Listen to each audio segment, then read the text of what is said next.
O caminho de Henrique, das trevas à luz da CCB. Henrique tinha 42 anos quando sentiu que não aguentava mais. As mãos tremiam, o suor frio descia pela testa e o coração batia tão forte que parecia querer sair do peito. Mais uma noite sem dormir, mais um dia lutando contra o vício que o consumia há quase 20 anos. A cocaína tinha sido sua companheira desde a adolescência, uma fuga dos problemas em casa, da falta de rumo, da sensação de que ninguém se importava. Com o tempo, o que era um alívio virou uma prisão. Perdeu o emprego, afastou a família, vende tudo o que tinha de valor para sustentar o vício. Até que, numa madrugada, depois de mais uma crise de abstinência, Henrique caiu de joelhos no chão do quarto alugado e chorou como nunca. Deus, se tu existes, me ajuda, sussurrou entre lágrimas. Não sabia como, mas naquela mesma semana, enquanto caminhava sem destino pelas ruas do bairro, ouviu vozes vindo de um pequeno salão simples, sem luxo, com uma placa discreta: Congregação Cristã no Brasil. Parou por curiosidade. Dentro, homens e mulheres vestidos com modéstia cantavam hinos sem instrumentos, apenas vozes unidas em harmonia. Um ancião, de terno escuro e gravata, dirigia a reunião com seriedade e respeito. Henrique ficou parado na porta, observando. Não havia gritos, não havia espetáculo, apenas uma paz que ele não sentia há anos. Uma irmã de vestido longo e cabelo preso no coque aproximou-se com um sorriso gentil. Irmão, tudo bem? Quer entrar? Henrique hesitou, mas algo dentro dele disse para aceitar. Sentou-se no último banco, envergonhado, sujo, com as mãos ainda trêmulas.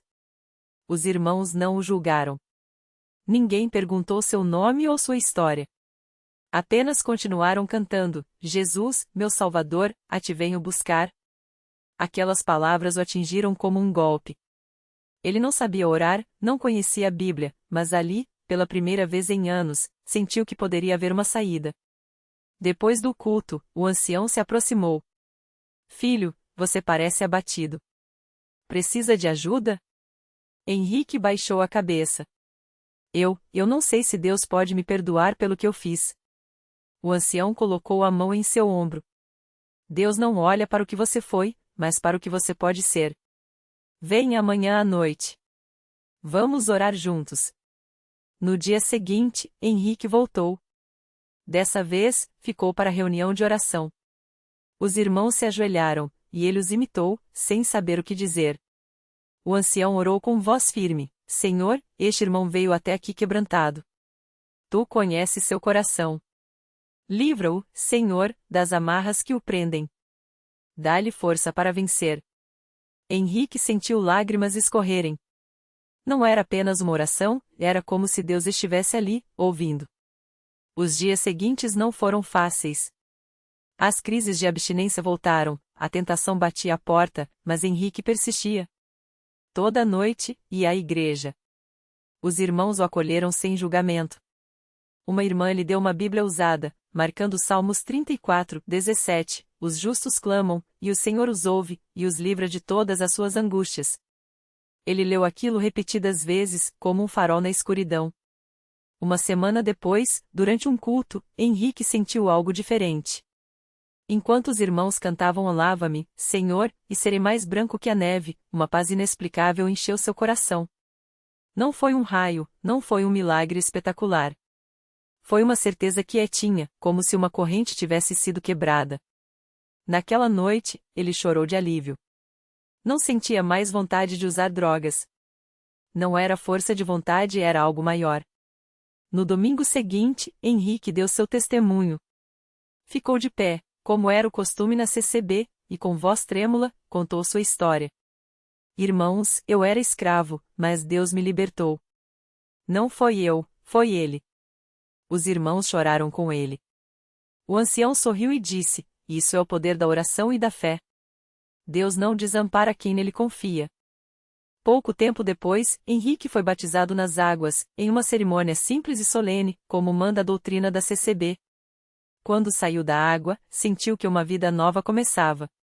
Não foi fácil reconstruir tudo e reconciliar-se com a família, arrumar um trabalho honesto, aprender a viver sem as muletas do passado. Agora ele tinha uma certeza: não estava sozinho. Anos depois, Henrique é um dos irmãos mais dedicados da congregação. Ajuda outros que chegam quebrantados, como ele chegou. Sempre que dá seu testemunho, repete a mesma frase: Deus não olha para o nosso passado. Ele olha para o nosso coração arrependido. Basta crer. E assim, na simplicidade de um salão sem luxo, entre hinos cantados à capela e orações fervorosas, Henrique encontrou não apenas a libertação, mas um propósito. A congregação cristã no Brasil não lhe deu fórmulas mágicas, mas lhe deu o que realmente importava: a verdade do Evangelho, a força da oração e o amor de irmãos que, como ele, sabiam que a vitória vem do Senhor. Lições que ficam. 1. Nunca é tarde para mudar, não importa quão fundo você tenha caído, Deus estende a mão. 2. A fé verdadeira não depende de espetáculo. Na CCB, Henrique encontrou poder na simplicidade, não em emocionantes falsos. 3. A oração dos justos tem poder, foi o clamor dos irmãos, unido ao seu arrependimento, que abriu as portas da libertação. 4. A igreja é um hospital para almas feridas, que Henrique foi acolhido, não julgado. Assim deve ser o amor cristão. E assim, mais uma vida foi transformada não por mérito humano, mas pela graça de Deus, que age onde há fé. A vida de Henrique depois daquele dia não foi um mar de rosas, mas foi um caminho de luz. Os primeiros meses foram de luta, como um recém-nascido que aprende a respirar fora do ventre. As tentações do passado batiam à porta como ventos fortes, mas ele tinha algo novo, uma família espiritual que não o deixava desistir. Toda terça-feira, ele estava na reunião de oração. Não como um mero espectador, mas como um guerreiro.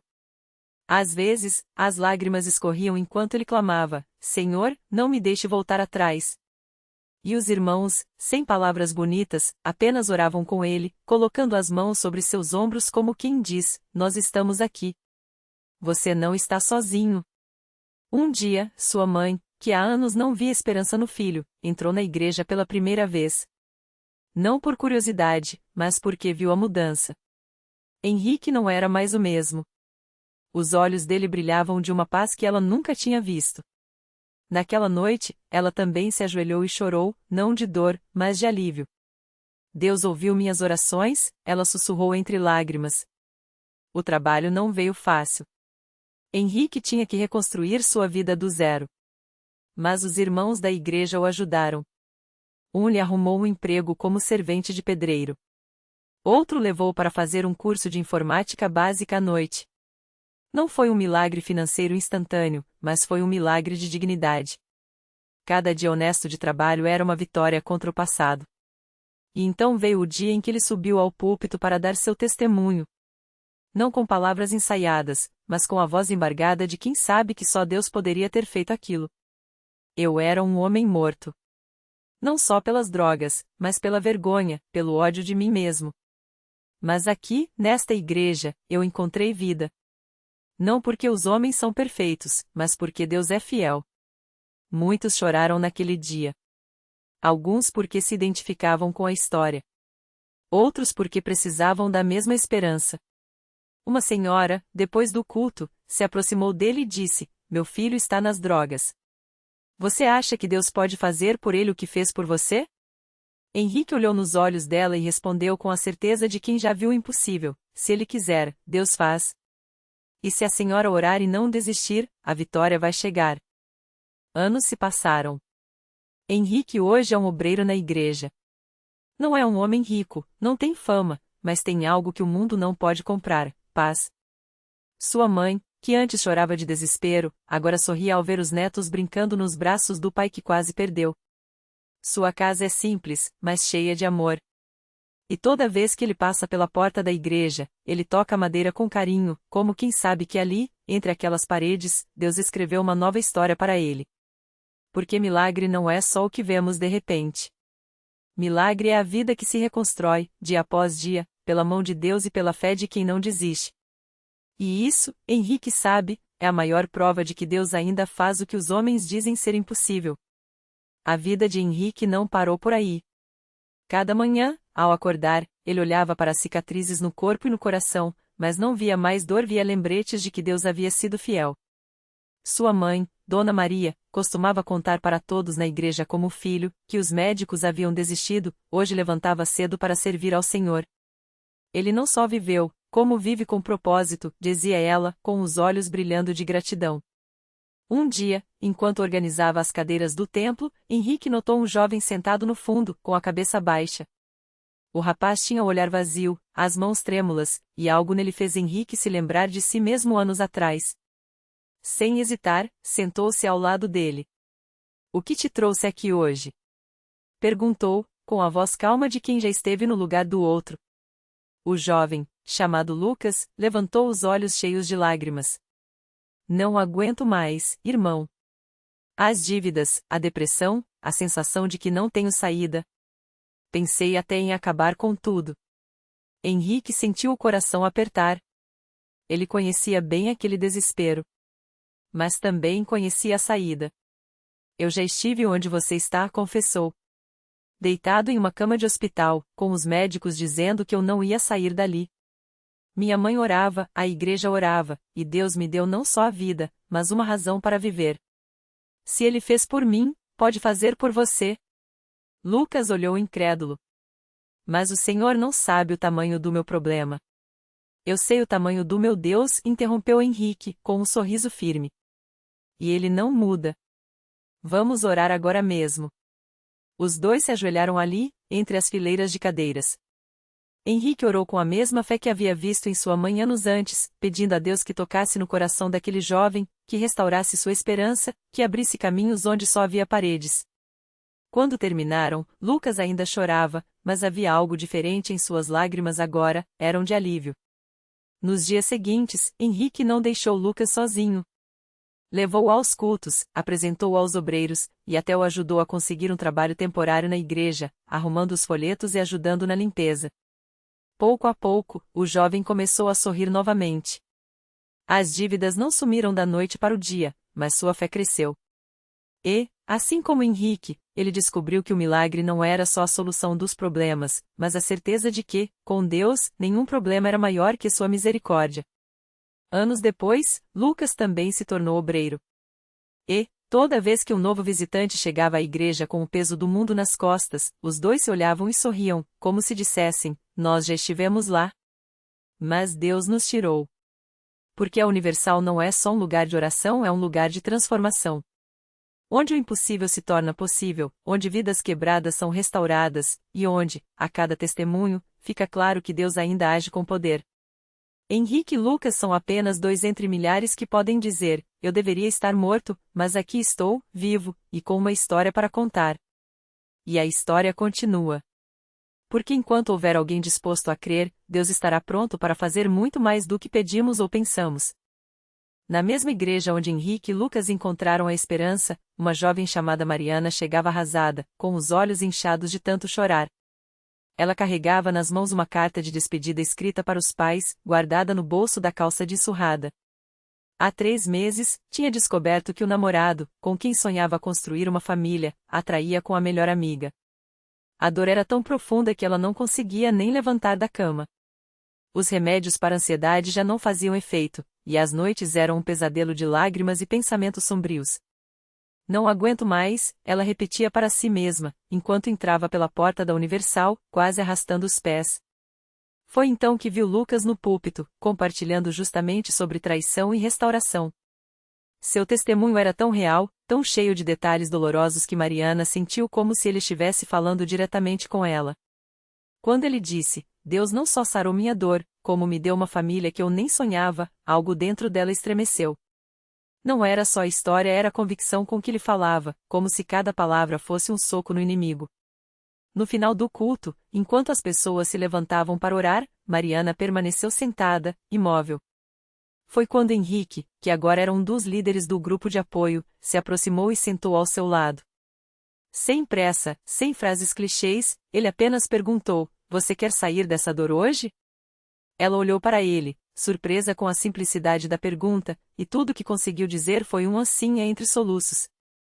Henrique a levou até a frente, onde pastores e obreiros já estavam intercedendo por outras pessoas. Quando impuseram as mãos sobre ela, Mariana sentiu algo que nunca havia experimentado, uma paz tão forte que parecia envolver seu corpo como um abraço. Não foram palavras bonitas ou promessas vagas, foi poder. O pastor orou com autoridade: "Em nome de Jesus, quebra essa maldição de traição. Restaura o coração dessa filha." O inimigo não vai roubar mais um dia da vida dela. E, de repente, Mariana começou a chorar de uma forma diferente. Não eram mais lágrimas de desespero, mas de alívio, como se um peso de toneladas tivesse sido tirado de suas costas. Nos dias seguintes, ela voltou à igreja todos os dias. Não porque alguém a obrigou, mas porque não conseguia ficar longe. Cada culto era como um remédio para sua alma. Os pensamentos suicidas, que antes a assombravam a cada minuto, começaram a perder força. E então, numa terça-feira à noite, durante a corrente de libertação, ela sentiu o Espírito Santo falando ao seu coração: "Você não é rejeitada. Você é minha filha. E eu tenho um plano melhor do que tudo que você perdeu." Mariana não só largou a carta de despedida no lixo, como também começou a servir na igreja. Hoje, ela lidera o mesmo grupo de apoio que a acolheu, e seu sorriso é um dos primeiros que os visitantes veem ao entrar. "Eu vim aqui para morrer", ela costuma dizer, "mas Deus me ensinou a viver." E assim, a história de Henrique, Lucas e Mariana se entrelaça com a de tantos outros que, como eles, chegaram à Universal quebrados e saíram transformados. Porque ali, entre as quatro paredes que muitos veem como comuns, Deus continua escrevendo histórias de ressurreição. Não é religião, é realidade. Não é teoria, é poder. E toda vez que uma vida é mudada, fica a prova de que, onde o homem vê fim, Deus vê apenas o começo de um milagre. No mesmo ano em que Mariana encontrou sua razão para viver, um jovem chamado Rafael chegou à Universal arrastando não apenas o corpo, mas uma alma esmagada pelo peso de uma condenação que parecia irreversível. Aos 22 anos, ele havia sido diagnosticado com uma doença degenerativa rara que, segundo os médicos, o deixaria paralisado em menos de 2 anos. "Prepare-se para a cadeira de rodas", disseram-lhe com um sorrisinho compassivo que só aumentou seu desespero. As dores nas pernas já começavam a roubar seus passos, e o medo de se tornar um fardo para a família o consumia. Rafael não era de chorar, mas naquela noite, sentou-se no último banco da igreja com lágrimas escorrendo sem controle. Não orou. Não conseguiu. Apenas repetia mentalmente: "Se Deus existe, por que isso está acontecendo comigo?" Foi quando uma senhora de cabelos brancos, que ele nunca havia visto antes, sentou-se ao seu lado e segurou sua mão com uma força surpreendente para alguém tão frágil. "Filho, você não veio aqui por acaso", ela disse, com uma voz firme mas doce. "Deus não te trouxe para te abandonar. Ele te trouxe porque tem uma batalha para você vencer." As palavras daquela mulher, que depois ele soube ser a irmã Clara, uma obreira que há décadas servia na igreja, foram como uma faísca em sua escuridão. Rafael começou a frequentar as reuniões, mesmo quando as dores o faziam mancar. Ele ouvia os testemunhos, via pessoas sendo libertas de vícios, doenças, depressão, e algo dentro dele gritava: "Se Deus faz por eles, por que não por mim?" Mas a dúvida ainda o perseguia. Até o dia em que, durante uma campanha de jejum e oração, o pastor fez um chamado específico: "Quem aqui está lutando contra uma sentença médica, vem à frente." Rafael hesitou. Seu orgulho resistia. Mas suas pernas, cada vez mais fracas, o empurraram para o altar. Quando o pastor impôs as mãos sobre sua cabeça e começou a orar com autoridade, Rafael sentiu algo que nunca havia experimentado: um calor intenso percorreu seu corpo, como se uma corrente elétrica o atravessasse.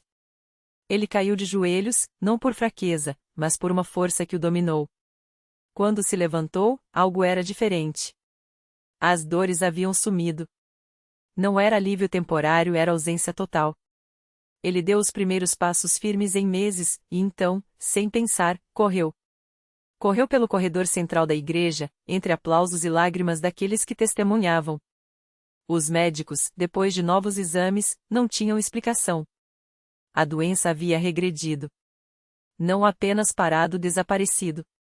Hoje, Rafael não apenas caminha, como corre literalmente atrás de seu sonho. É atleta amador e treina jovens em uma ONG que fundou dentro da própria igreja, o Projeto Recomeçar.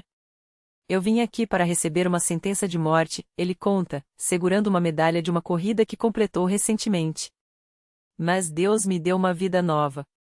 E não só para mim, para que eu pudesse ajudar outros a enxergarem que, com Ele, nenhuma batalha está perdida." E assim, como Mariana, Henrique e Lucas, Rafael se tornou mais uma prova viva de que a Universal não é apenas um lugar onde se vai, é um lugar de onde se sai diferente. Porque ali, entre orações, lágrimas e fé, Deus não apenas ouve, Ele age. E cada história como a deles é um grito contra o ceticismo, um lembrete de que milagres não são coisas do passado. São a assinatura de um Deus que ainda hoje escreve finais felizes onde o mundo só vê pontos finais. O milagre que não termina. Rafael não sabia, mas aquela medalha de corrida era mais do que metal, era o selo de uma promessa cumprida. Os médicos tinham dado 6 meses. 6 meses para arrumar pendências, se despedir, aceitar. Mas naquela igreja, entre mãos estendidas e vozes que clamavam em uníssono, algo mudou. Não foi instantâneo, houve noites de dor, exames que assustavam, momentos em que a fé tremia. Mas a cada não posso mais, vinham braços que o sustentavam, a cada medo, uma palavra que acendia esperança. Até que, contra todos os prognósticos, as células doentes começaram a recuar. Primeiro devagar, depois com uma velocidade que deixou até os médicos sem palavras. Inexplicável, disseram. Rafael sorriu. Para Deus, nada é inexplicável. Só impossível de ser contido. Hoje, o Projeto Recomeçar não é apenas um nome bonito. É um abrigo onde ex-viciados encontram propósito, onde mães que perderam filhos aprendem a respirar de novo, onde jovens sem rumo descobrem que suas histórias não estão escritas só com tinta de derrota. Rafael corre agora literalmente nas maratonas que ajuda a organizar para arrecadar fundos. E a cada volta que completa, repete como mantra: se Deus pode me tirar do vale da sombra da morte, imagine o que Ele pode fazer com você. A reflexão que fica. Há quem diga que milagres são coincidências com timing perfeito. Mas e quando a coincidência se repete em vidas que não se conhecem, em dor que se transforma em testemunho, em finais que o mundo jurava serem impossíveis? Isso não é sorte. É a assinatura de um amor que se recusa a deixar a última palavra ser enfim. Talvez o maior milagre não seja apenas a cura, o emprego recuperado ou a família reunida, mas a descoberta de que, mesmo quando tudo desaba, alguém ainda acredita em você mais do que você mesmo. A lição. Deus não promete um caminho sem pedras, mas garante que nenhuma pedra será a sua lápide. Às vezes, o milagre começa quando você para de pedir para sair da tempestade e aprende a dançar na chuva, porque é ali, no meio do temporal, que Ele escreve as melhores histórias. A pergunta não é por que isso está acontecendo, mas o que Deus quer fazer através disso. E a resposta está nas mãos que você estende, nas lágrimas que regam a fé, e na certeza de que nenhuma noite é tão longa que não possa virar aurora. No fim, a Universal não é um ponto no mapa. É um farol. E as histórias como a de Rafael são só o começo. Porque quando Deus começa a agir, Ele não para no felizes para sempre. Ele reescreve o para sempre.